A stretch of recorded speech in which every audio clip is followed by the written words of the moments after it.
10,000 nga pala yung penalty pag hindi nakapag-register yung sasakyan ninyo, kahit motor man o kotse. Kaya pinaregister ko kagad si FD kesa magbayad tayo ng 10,000 penalty. Sa video ito, ipapakita ko sa inyo step by step kung paano ninyo ipaparegister yung sasakyan ninyo. Tapos may nadaanan tayong Honda Civic RS Turbo, grabe, napakaganda. Dumaan din tayo sa LBC kasi may kukunin tayong parcel para kay FD.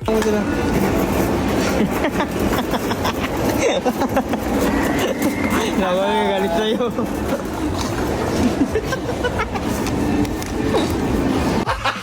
Gago!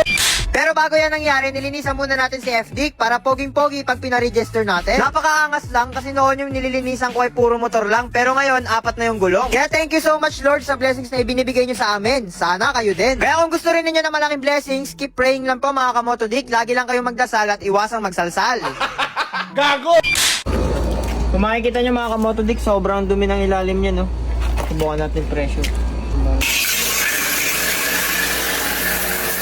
Satisfying talaga pag gumagamit ka ng pressure water. Kaya kung ako sa inyo, bumili na kayo kasi magagamit ninyo ito sa buong buhay ninyo. Kaya kung makikita ninyo mga kamotodik, pagtapos natin bugaan ng tubig, nag-prepare na rin agad tayo ng sabon at pinabula natin para mas maganda pag nilinis natin yung Civic.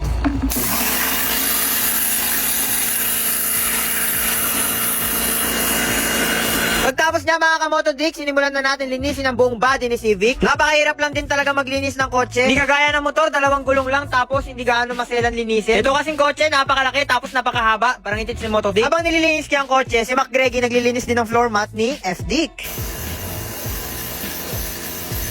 Kung makikita ninyo mga kamotodik, hindi ko pa nasasabon yung lahat ng body ni FD, pero nilinisan ko na kagad yung mga nasabunan ko. Inuuna ko talaga yung mga kamotodik yung nasabunan ko para hindi manigas yung sabon. Kaya hinugasan ko kagad para hindi maiwan yung markings ng sabon doon sa kotse. Pagtapos ko linisan si FD, nilagay ko na kagad siya doon sa parking lot, papunta doon sa basketball court ko.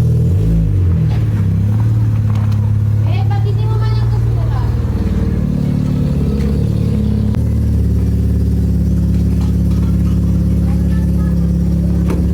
Motodik, nalinis na natin si FD, tapos in-next ni Rap yung Honda Beat tsaka yung Mio kasi si lady driver din lilinis ng kanyang motor.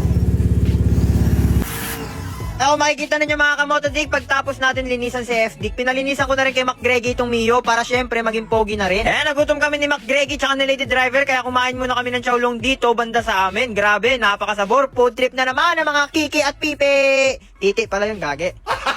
Gago! Pagtaas niya mga kamotodik, ito na yung time na kinuha natin yung Astral na ikakabit natin doon sa head unit ni FD.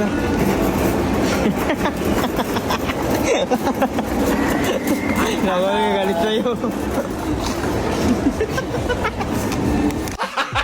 Gago! Tapos gutom na si Mac Greggy kaya kumain muna kami dito sa karinderya. Nakakasawa na kasi kumain sa fast food chain kaya dito na lang kami kumain. Hindi ko pala nasama sa video pero nandoon sa LTO ang babayaran nyo sa insurance is 900 pesos. And after ninyo magbayad ng insurance doon sa LTO na 900 pesos, pupunta naman kayo dito sa emission test para lagyan ng turbo yung mga sasakyan ninyo. And ito na yung time na i-check nila yung usok ng sasakyan ninyo kung makakapasa ba kayo o hindi, kung nasa kondisyon pa ba yung makina ng sasakyan o hindi. And pasangawa naman tayo kaya kinuha na kagad nila yung engine number at saka chassis number. Pagtapos nila kunin, ididikit nila yan dito sa papel para talagang makita nila kung original ba yung chassis o hindi. Kailangan nyo pala ng Xerox ORCR tapos dito makikita rin ninyo kung nakapasa ba kayo sa emission test or hindi. Nakalagay naman dyan pass.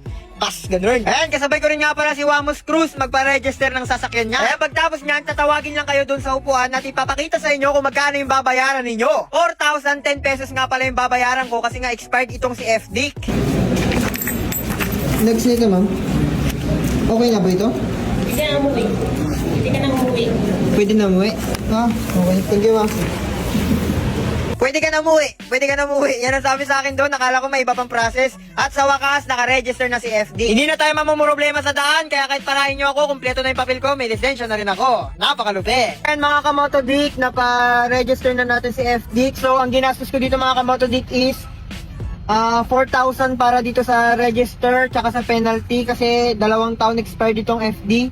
Tapos 500 pesos sa emission smoke, tapos 1,000 pesos sa insurance, bali total of 6,500 pesos lang mga kamotodik. So ganun lang.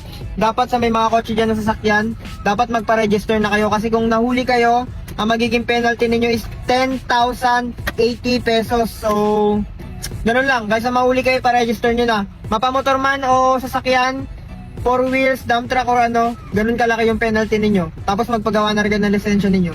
So hanggang dito lang ang video natin mga kamotodik. Goodbye. Motodik is here. Kita-kita na lang ulit sa sunod na video. Paalam. Shoutout.